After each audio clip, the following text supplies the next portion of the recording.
Hi there, everybody. Welcome. I'm going to give everyone a moment to join and we'll do a little sound check. I'm going to talk about extraterrestrials in contact with ETs.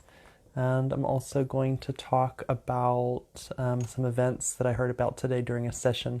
If you can hear me, can you guys give me like a word inside the comment box just to let me know that you can actually hear my voice?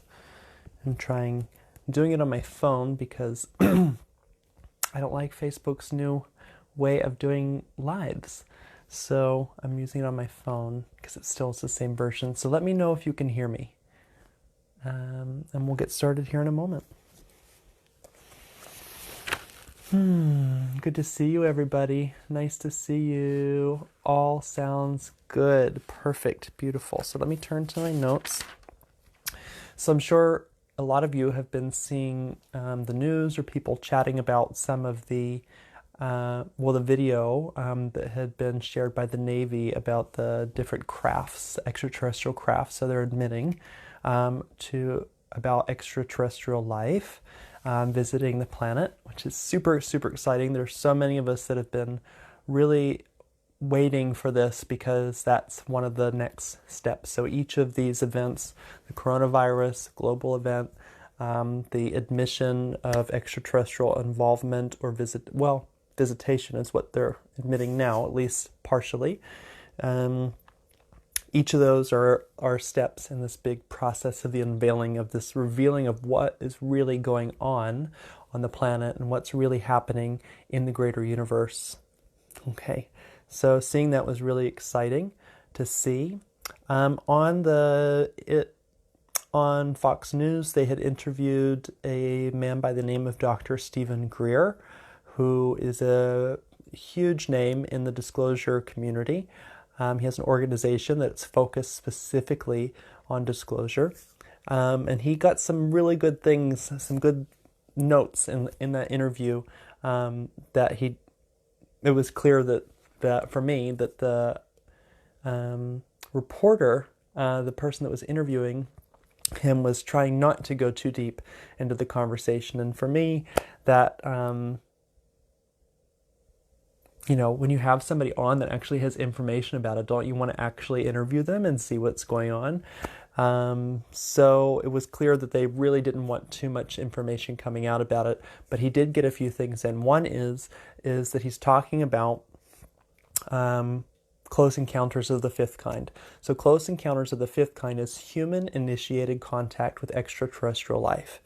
That means that what his organization has been doing is because they're very well aware of the major cover-up happening with extraterrestrial life and military operations, with the black military projects, dark military projects, whatever they call them, lying is what you want to call it, secrecy, all that kind of stuff. So what his organization has been doing is bypassing the controlling powers of the world and initiating contact through different groups that are meeting at different places all around the world and using specific procedures or technology. They're actually getting some contact happening. So that level of contact is already happening very strongly all around the world. If you watch his documentary called Close Encounters of the Fifth Kind, it's filled with footage of craft, of light ships, of light beings that partially materialized, that were able to be caught on camera, on film. I don't know if it's film, but digital recording probably, maybe some film, the earlier stuff. They've been doing this for 30 years. 30 years of contact. And we're just now finding out about it. We're just now being permitted to know about what all has been going on out there. So I highly recommend watching his documentary. I did get some notes from people that were not really trusting him or wondering why he was on, maybe he was on CNN as well, don't quote me on that, but why was he on these mainstream media networks? What's the purpose? What's the intention behind it? The other thing that he shared was that because governments, military, have known about these projects for so long, there has been a plan since I think about the 50s that as the information was coming out, that they would put this narrative into the collective that we should be afraid of extraterrestrials. That's why you see all of these Hollywood videos, like almost all of them, besides E.T. and a few other ones, are talking about the danger of extraterrestrial involvement. So why would a controlling power and also the propaganda of Hollywood and the media, why would they put that narrative out into the collective? Well, when you realize that there are beings that have been visiting Earth that are thousands to millions of years more advanced than the technology that we have now, that's a huge threat for the powers that control what's happening here on the planet. So if they can keep us in a state of fear, if they can keep us in the state of lower consciousness, then they can keep us from making contact with these beings. Planet Earth is a quarantine planet. We are in the third dimensional consciousness. We're dangerous. We're violent. We're in the third dimension consciousness, so that means we're in duality. We're in polarity. You know, someone punches us. Generally, someone gets angry and punches back. Once you move up into unity consciousness, the Christ consciousness, fifth dimension and higher, all that kind of stuff, even fourth dimensional, when you're moving into your heart and starting to connect with higher than animalistic consciousness, default consciousness, which is what humanity is mostly in right now and waking up from. If they can keep us in that lower state, then we're dangerous. We have, you know, how look at what we've done to the planet. Look at what we've done to each other. Look at the weapons that we've created. We're a dangerous species. So what's happening as we're awakening, as we're raising in consciousness and connecting, you know, beyond the animal instinct, there are people all over the world that are starting to have communication, visitation in dreams, visitation in real life, people having experiences where they're being taken onto ships and having experiences. Anyway, there's a lot happening as we raise in that consciousness, which is where these extraterrestrial life forms exist. They exist in that quantum consciousness. They operate from that unity consciousness where they're connected to the totality of creation and working in harmony with it. We're not there yet. We're waking up to that. So what Dr. Greer is talking about in his documentary is the essential part of humanity growing in consciousness, learning to expand beyond our belief systems so that we can speed up this process of connection so that planet Earth can be liberated and that these technologies that can be shared. So all of that being said, what else do I want to say about that? Okay, so the narrative is that these beings are a threat and that we should be afraid of them. So the potential of a false flag or a series of false flag events happening on the planet initiated by human beings to look as if it's extraterrestrials is very possible.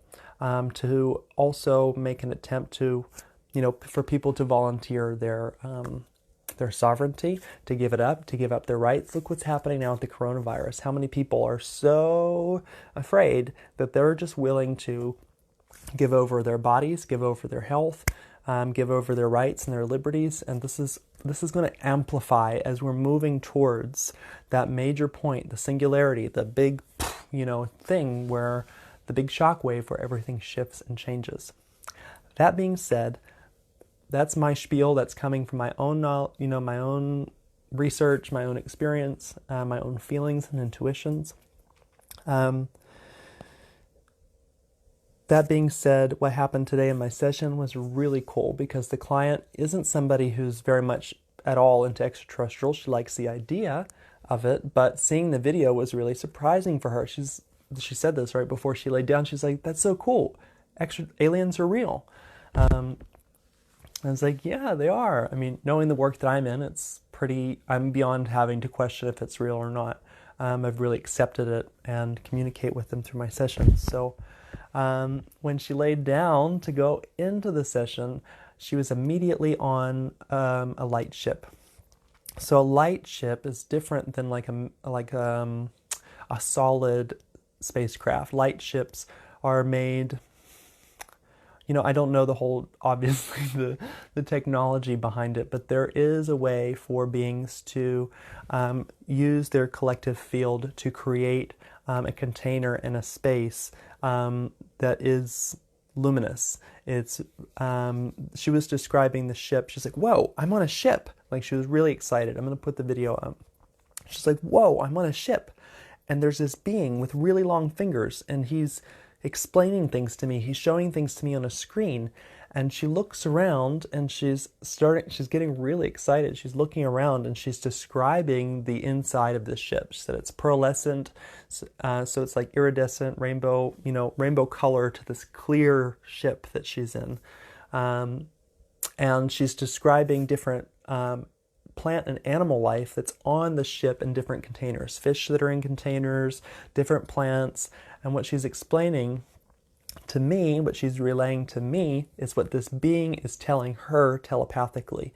That what they're doing is they're taking samples of life from Earth now and starting to take those samples of that life to other planets and other places in the universe to save what's been happening here with evolution, to kind of put it in a plan B kind of thing, just in case we don't do what we think we're what we're trying to do here, save the planet, liberate humanity, raising consciousness. So she's super excited as she's experiencing this, and she's like, "Wow, they really are helping us. They're helping us so much. Even if we mess this up, they're doing what they can to protect us and to save us and to ensure that this, whatever's happening here on the planet can at least continue somewhere else." So the next thing that she's shown, move her forward to the next scene, she's in a meadow on Earth, current Earth, and she's like, what I'm seeing now is that they're starting to come down, they're coming down onto the planet, and human beings are starting to engage with these other races from, across the universe. And that some of us are going to be taken onto the ships to learn from them because they see us as their children. They see us as young infants that are just learning to be human. And so she's talking about this exchange that's happening between humans and beings from other planets. This has come up in many, many sessions where there's going to be, once this shift in consciousness happens, that there's going to be technology that's being shared, that there's going to be healing technologies that are shared, information, knowledge, all that good stuff. But they're waiting for us to do the work, to make the shift, to liberate ourselves and help the rest of the planet liberate. So that was really exciting. She was talking about a device that was able to read through people's third eye and receive information from it that was useful. Obviously, this was something that was being done with consent. But she was super, super excited what she was seeing. And I was really excited because she doesn't listen to this kind of stuff. It was all just coming. So let's see what happened next. The next thing that was shown was the beginning of civilization, the beginning of the Earth experiment, let's say. So at this point, Gaia was alive. She was calling it Pangea. She kept saying Pangea, Pangea, Pangea over and over again as she was describing what she was seeing, that this river of, not a river, it was a waterfall. And I don't know if it was actually the water or kind of, because she was bouncing back and forth with metaphors. It's like this water, this consciousness, this life force energy. This is, she was describing it as God at one point, as prime creator, as this life force that was coming in. And what she was describing was a group, many, many different types of beings that some look human, some look like a mixture of human and other things, some looking like misty and like almost like elemental mixtures of beings. And she was talking about how the ceremony that we were doing, I was there with her in another form, that we were laying hands on the earth and bringing these codes and bringing these intentions into the planet to start inspiring life. And close that out of there. So she was also describing, which I've never heard before, thought it was super cool, was that Gaia, the soul of Gaia had earned this right to hold this evolutionary space for different life forms because of all of the other lifetimes that she had prior to being a planet. Whoa, that's cool. So what she's saying, if you didn't understand that, is that Gaia was the soul of Gaia had gone through different forms. Maybe they were human beings or other types of life forms on other planets for a very, very long time. And eventually, through her evolution, she had earned the right and the responsibility to then have her soul be fused into to create a planetary system. So what she was explaining was just how special and how unique and how beautiful this opportunity was at the beginning of this creation process, and that over time, different disease, different dark energy had come into this experiment, had come into the earth, and created a lot of issues. So she was describing the smog, the pollution that's in the air, what we've been doing to the oil refineries and things like that. But what she was also starting to talk about was that we're moving through this time now of accelerating chaos on the planet that would lead eventually to this big explosion of energy. She said the word shockwave, where basically everything on planet Earth would shift and change. She didn't know about this kind of stuff before, so it was really cool to have her explain what she was seeing and feeling. Well, I said, well, we can't really ask about time because so many things can shift and change. But I said, well, what are some events that are leading up to that one main event that changes everything? And what she was seeing was that somewhere on the planet, or maybe several, okay, so she was explaining almost like a planetary earthquake, and that there would be an oil refinery or oil, she used the word, oil factory exploding because of this earthquake. So it's like this retribution, the earth shakes, and then these places where they're taking so much out of the planet, that those places would be destroyed, and that would be a pretty good marker that we were pretty close to the main event. But she explained that things were going to get darker and darker and darker leading up to that, and that it was time for all of us to liberate our voice and to share the information that we have and to liberate people as much as we can moving forward. So sharing those things the medicine that we're holding, the knowledge that we're holding, helping people.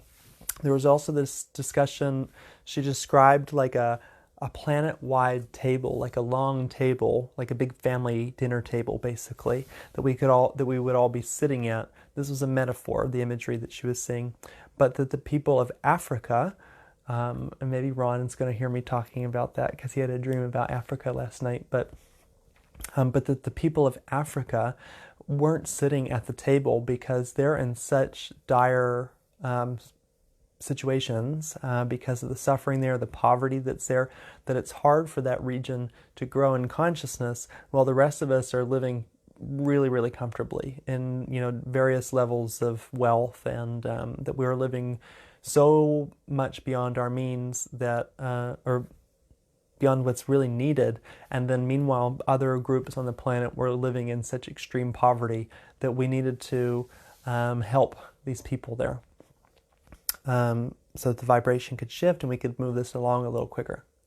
So that's something maybe some of you may be involved in helping, or at least sharing the information of, or at least raising awareness of, like, if we really want to raise in consciousness, we've got to try to take everybody up with us. We've got to do our work to raise planetary consciousness, not just our own, but planetary. And that includes those places that are not doing so well right now. Overall, the message for her was that, and also that she said this about myself, was that we're still playing too small. But when they said playing too small, it wasn't action things or projects that needed to be started, but it was more about embodiment and opening to the possibility of us being bigger than what we are, being more powerful than what we are. And what they were showing her through these different scenes, being on the spaceship, being, at the beginning of everything with many, many beings holding the ceremony. And then there was another scene where she was in a very high angelic council.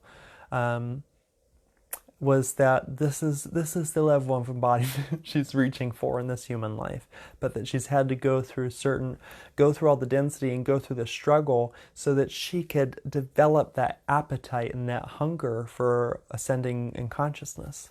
And that now that she's there, it's really time to let go of those old stories, let go of that old identity, and really reach for and run full force into her ascension process and into her gifts. So, I thought it was really exciting to hear all of that, obviously, and really sweet because it's a friend of mine and really wonderful to watch her blossom and grow. But what I feel is really, there's lots of messages in that, and also with the thing that I shared before, I think it's really, really time for all of us to step up in our sharing of our voice, to communicate this information to people in a way that they can understand, that they can get. People are starting to awaken all over the world. They're starting to question things. Now it's starting to catch up on the mainstream kind of stuff. I think that we really need to get ahead of the curve. So the information's coming out, people's curiosity has peaked. It's time to get information out there about benevolent extraterrestrial life. The negative ETs have been here for quite some time. They're in the biblical stories, if you hear of those. But those beings are racing to do whatever they can to incite fear across the planet, to get this New World Order thing going in so that they can keep our consciousness low. So we have this time, while we have the internet, while we have the ability to communicate, pretty freely, it's really time that we start pumping out the information about sovereignty, about Christ consciousness. But the one that's been really hitting for me since the release of these videos is getting information out to people about benevolent extraterrestrial life, experiences that people have had, documentaries. Dr. Stephen Greer's documentary, I've seen I've seen some of his videos. They're excellent, excellent, excellent, especially Close Encounters of the Fifth Kind. It's very practical, it's very earth-based, but it includes, big chunks about consciousness and the importance of opening our consciousness to universal consciousness so that we can make that contact and make that integration happen faster. But also because there are groups on this planet that do not want this to happen, and they're going to be doing more and more things. These plans have been in the works. They're getting ready. They are enacting them. Things are starting to happen. We can see that. Can feel that. Something else is going on here. So what I'm encouraging and inviting everyone to do is to do the research and to share it across all platforms, to speak to people about it, even if it's uncomfortable. If it's uncomfortable, maybe that means that's just you stepping into a higher level of embodiment, higher level expression of your purpose here on the planet, and the purpose being the liberation of human consciousness. So I really would love to see more and more things being shared.